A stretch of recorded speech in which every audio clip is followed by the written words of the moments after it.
स्वतःचं हक्काचं घर घ्यायचं म्हटलं की सिक्युरिटी, एक्साइटमेंट आणि त्यासोबत बँक लोन, हेवी इंटरेस्ट, सगळ्या गोष्टी ज्याला कंटाळून बऱ्याचदा भाड्याने राहणंच पसंत केलं जातं.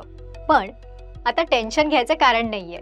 आपल्या स्वप्नांचं घर बनवण्यासाठी सरकार मदत करतंय. आतापर्यंत सरकारने 7.99 लाख कोटींची टोटल इन्व्हेस्टमेंट करून भारतभर 116.97 लाख घरे सँक्शन केलेली आहेत. शिवाय 93.2 लाख घरे पूर्ण झालेली आहेत. कायमस्वरूपी घरे उपलब्ध करून देण्यासाठीच सरकार प्रधानमंत्री आवास योजना शहरी आणि ग्रामीण ही योजना तब्बल 2017 पासून राबवते. या योजनेतून पात्र लाभार्थ्यांना 1.20 लाख ते 2.67 लाखांपर्यंतची थेट आर्थिक मदत मिळते.